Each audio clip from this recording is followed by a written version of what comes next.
Good morning, students. Today I will explain you about rise and spread of Islam.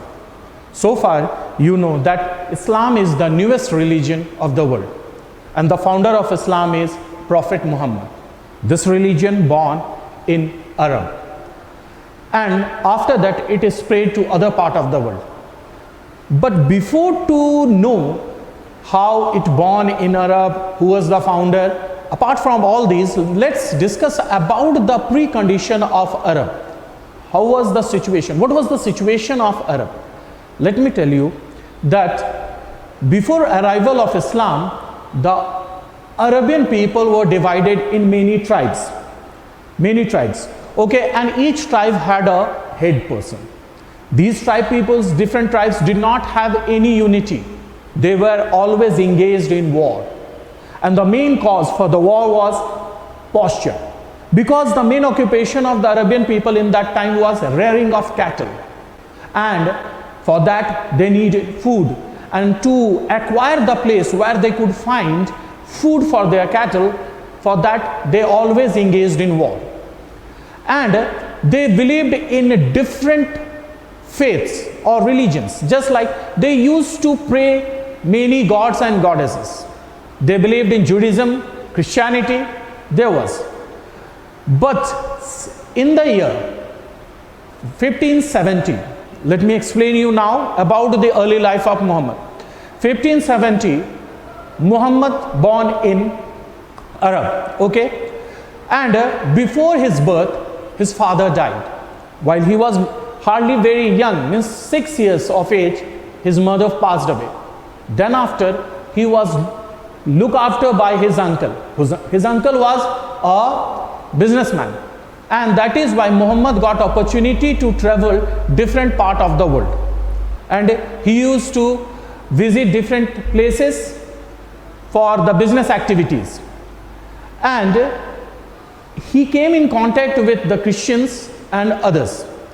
Muhammad in his free time, he used to spend his time in a particular cave, and there he used to do meditation, and that is called the Hira cave. Suddenly one day while he was doing, then an angel Gabriel had visited, who had come with the message of God, and angel Gabriel passed the message of God to Prophet Muhammad and chose Muhammad to become the prophet of God. Prophet means messenger of God. So in the year 610, Prophet Muhammad, he had the spiritual experience. After that he became prophet, and Muhammad decided that he will work to spread the message of God. And then after he started his work, it was not easy at all for him, as you know, because there were many people in the society who were turned against Prophet Muhammad, because they found that Prophet can reduce their superiority which they had in the society. And that is why they turned against Prophet and they tried to kill him. So anyhow, Prophet had migrated from Mecca in the year 622 AD, from Mecca to Medina. And this incident, migration of Prophet from Mecca to Medina, is known as Hijarat, or this is the first year, you can say this is the first year of Islam calendar, because Prophet has migrated this year from Mecca to Medina. Prophet stayed over there for 10 years, and the people of Medina, they had welcomed the Prophet.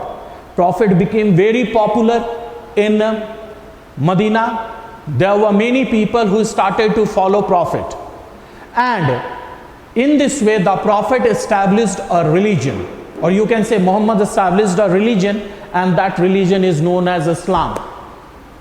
And the followers of Islam are known as Muslims. Again, after 10 years, Prophet came with his followers to Mecca in the year 632 AD. And here he spread his message, okay, to the people of Mecca. In this way, Mecca and Medina became the very important place, two important places of Islam. Mecca and Medina became. Okay. And Prophet spread Islam. After death of Prophet, because while he was alive, he did not choose any successor. So after death of Prophet, his successors were known as Khalifa.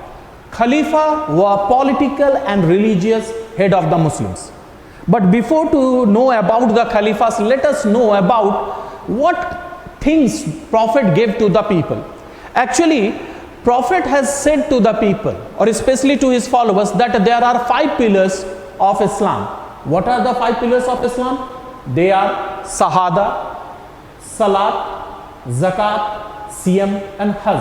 Shahada means Prophet said that there will be only one God and Muhammad is his prophet. And this must be accepted by all the followers of Islam. And still the Muslims are following that there is one God, Allah, and Muhammad is his prophet. Prophet means messenger. Next is Salat. Salat means prayer. Muhammad had asked his followers that they must pray at least 5 times, okay, in a day, in 24 hours. And one day, especially on Friday, they must do prayer once in mosque. Third is Zakat. Zakat means, you can say, charity or donation. It is asked by the Prophet to his followers that they should donate money, especially during the month of Ramzan, to the poor and needy people. This is very important. Next one is Siyam, fasting. Every year's 9 months, the Muslims, they are keeping fast, and this is known as Ramzan. Means from dawn to dusk they keep fasting. This is known as Siyam, and it is also an obligation to every Muslim. Next is Hajj.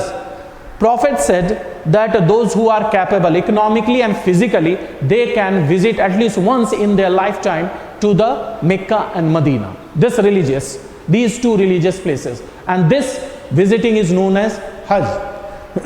Now we will discuss about the successors of Prophet. As you know that Prophet Muhammad died in 632 AD. While he was alive, he did not select any of his successor. But after his death, his followers had created a new political and religious post that is called Khalifa. And the first 4 Khalifas were from his family, and they were Abu Bakr, Umar, Usman and Ali. So these 4 Khalifas played very important role to spread Islam in other part of the world, not only in Arab, but in other part of the world. So far, as you can see, that they have spread, they played important role to spread Islam to Iran, Syria, Egypt, Central Asia, North Africa and Spain. So these 4 persons were Khalifa till 660 AD. After that, a dynasty, Umayyad dynasty, had taken over the power of Khalifa, and they continued till 750, means for almost 110 years. Okay, and their capital was Damascus. Damascus became the capital of Umayyad dynasty. In 750, what did happen? Another dynasty, that is called Abbasid. That dynasty had overthrown the Umayyads from the post of Khalifa, and they took over the power of Khalifa. And they shifted their capital from Damascus to Baghdad. And they ruled as a Khalifa for next 300 years. And the most important Khalifa of this dynasty was Harun al-Rashid. Why? Because he played very, very important role to spread Islam in other part of the world. And then after, in 1450, let me tell you. Okay. So in the 15th century, the Turks captured the power of Khalifa from Abbasids. And the dynasty, the Turk dynasty, was Ottoman dynasty. Ottoman. And in 1453, they had captured a very important place that is called Constantinople. Nowadays, this place is known as Istanbul. They had captured this place, okay, and they ruled as a Khalifa, means this dynasty ruled as a Khalifa for next 400 years, means till 1918. After the First World War, the power of Khalifa had been ended by the British. Okay, so as you know that Abu Bakr, Umar, Usman and Ali, they were the first 4 Khalifas. Then after, Umayyad dynasty annexed the power of Khalifa and their capital was Damascus. Then after, Abbasids, okay, they ruled from 750, sorry, let me mention here.